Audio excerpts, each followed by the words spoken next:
అంటే భోజనం బయట చేసేవాళ్ళ వీళ్ళు రామారావు గారు కానీ? మీరు కావాలంటే అక్కడ వండుకోవచ్చు, ఇంట్లోనే వండుకోవచ్చు.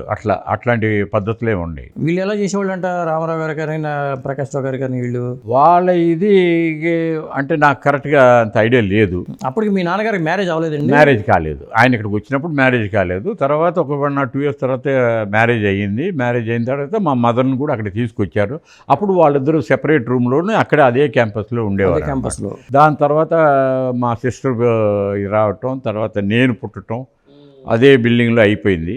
అయిపోయిన తర్వాత ఇక ఎవరు వాళ్ళ జీవితాల్లో వాళ్ళు పెరగటంతో రామారావు గారు మ్యారేజ్ అయిన తర్వాత ఆయన కూడా ఫ్యామిలీ పెట్టేసి ఉంటారు అక్కడే పెట్టుంటారు. దగ్గరలో డెఫినెట్గా అక్కడే పెట్టుంటారు. అది అంత క్లారిటీ నాకు లేదు. చెప్పినవి నాకు మదర్ చెప్పింది మాత్రం ఇవి జాగ్రత్తగా. తర్వాత అక్కడి నుంచి ఎవరి దారిని వాళ్ళు పెరగడంతో వాళ్ళ జీవితాల్లో వాళ్ళుగా పెరిగిపోయారు. డైరెక్షన్లో మా ఫాదరు పెద్ద డైరెక్టర్ అయ్యారు.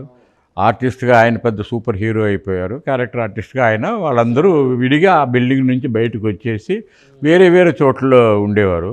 కాకపోతే మా నాన్నగారు మాత్రం ఏం చేశారంటే, ఆయన పెద్ద డైరెక్టర్ అయిపోయిన తర్వాత ఆ రిపబ్లిక్ గార్డెన్ పక్కనే మనం ఇల్లు కూడా కొనుక్కోవాలి, ఆ రోడ్డు మనకి కలిసి వచ్చింది అని చెప్పేసి అక్కడే వాళ్ళకి అప్పుడు ఆ రోజుల్లో ఏదో జరిగితే ఒక 5 గ్రౌండ్లు అంటే చెన్నైలో మేము గ్రౌండ్ అంటాం, 5 గ్రౌండ్లు కొన్నారనమాట. కొని అక్కడ ఇల్లు కట్టి గృహప్రవేశం చేసి 1962 అనుకుంటా, 1962లో 10 years పీరియడ్లో అక్కడికి వచ్చేసాం అనమాట. ఆ ఇంట్లో వచ్చేసాం. దాని తర్వాత నాకు అప్పుడు 10 years అయింది. ఆ 10 years తర్వాత నాకు వీళ్ళ పిల్లలతో కూడా కొంచెం పరిచయం అయింది, రామారావు గారి పిల్లలతో. రామకృష్ణ అంటే ఇప్పుడు కీర్తిశేషులు, ఆయన లేరు. అవును, వాళ్ళ అబ్బాయి ఎలా ఉండేవాళ్ళు అండి అసలు? ఏమంటే ఆయన కానీ ఉండుంటే ఆయన ఒక పెద్ద సూపర్ హీరో అయిపోయేవారు అండి. చాలా యాక్టివ్ పర్సను. అది నాకు ఎందుకు బాగా తెలుసు అని అంటే, మా స్కూలు రామకృష్ణ స్కూల్లోని ఆయన ఉండేవారు. నాకంటే సీనియర్ ఆయన, ఒక 3 years పెద్ద రామకృష్ణ గారు.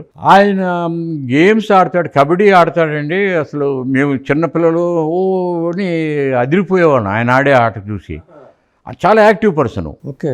అది ఏంటో అన్ఫార్చునేట్. అందంగా ఉండే రామారావు గారు లాగా అందంగా ఉండేవాళ్ళు. చాలా అందంగా ఉండేవాడండి, ఒక హీరో లాగానే ఉండేవాడు. అప్పుడు అన్ఫార్చునేట్, చాలా పెద్ద ఇది. అందరికీ మాకు చిన్నప్పుడు అంటే చచ్చిపోతే ఏంటని బాగా తెలియకపోయినా మేము ఫీల్ అయ్యాం. అయ్యో మన స్కూల్ మేటు పెద్దగా ఆడేవాడు ఆయన, రామారావు గారు అబ్బాయి ఇట్లా అయిపోయింది ఏంట్రా అని మేము అంతా మా ఫ్రెండ్స్ మాకు తెలిసిన విధంగా మేము ఫీల్ అయ్యాం అన్నమాట. అది